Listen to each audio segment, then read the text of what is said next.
ای در مرکز شهر کارمندان BDA به یگان مرتبه و آبرو و خدمتش اعتبار نداده پروای راهبر گروه رخشان عبدالرحمن را رشوت کردند.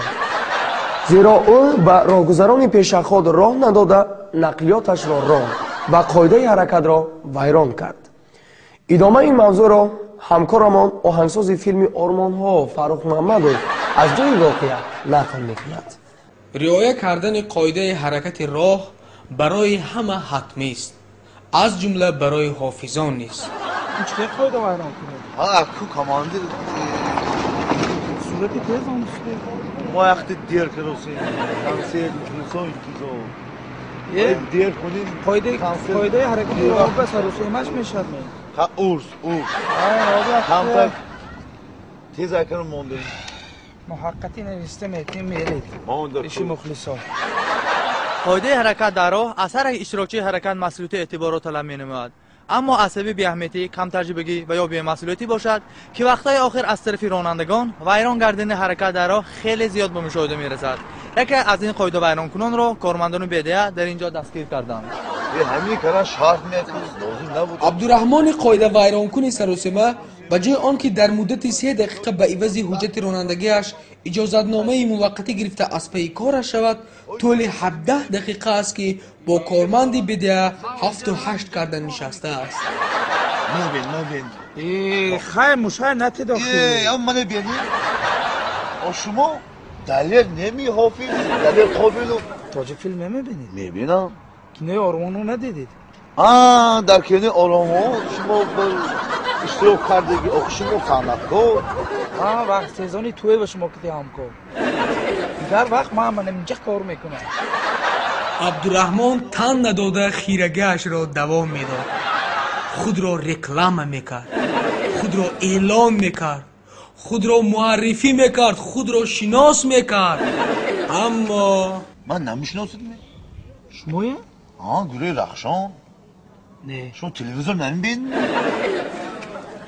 نه از چی باشد که کارمند BDA حافظ نامدار را شناختن میخواست و نمیشناخت، یا میشناخت و شناختن نمیخواست؟ الو اومد راهنده پراو من رشد میکنم او دیر کروسی من نمیفهمم کن مالا شاگردان حافظ نامدار برای کمک در حال در جای واقعه پیدا شدند. بیا تا بکو چه باشه رانی؟ کمانده نه وجودت بیا چیزی با اومدی؟ نه وجودت بیا وجودت بیا رخی چیزی بستابی اوکی کنی وجودت من میرم کمانده وجودت همینو اکلی دکن وجودت بیا چیزی با اومدی؟ ما شما با یاردم اومدم من تو یاردم کن تفکیست گیست من تو یاردم کن بازید کمانده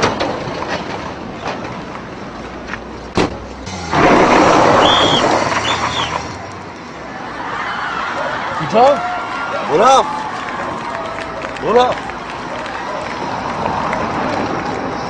کیوه؟ شاگردم پریشان شدم دوباره شما کماندیر طرفه شاگرده که شرمنده کند استاد را. اکنون عبدالرحمن به شرافت کمک شاگردش از حجت رانندگی موقتی هم محروم کرده شد. سال نو به مخلصان حافظ جوانی ما گروه رخشون شادی نو خواهد آورد، زیرا اکنون با حافظ پسندیدشان عبدالرحمن تست زرکاچه وا میخورند. این خیلی عجایب است. از غمگین عبدالرحمن مخلصانشان شد. این خیلی عجایب است.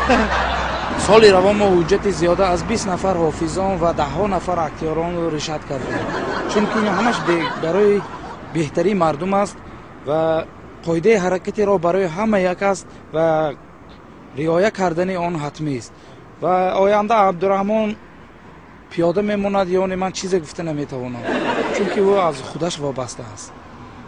برای چراغی ثانوی دیر کار بودم کمتر قاعده ویران کردیم موندیم.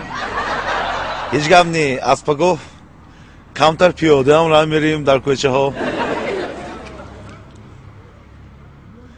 همتون سال تبریک میکنم. هیچ گاه قاعده حرکت راه رو ویران نکنید البته. امیخه پیاده میمونم.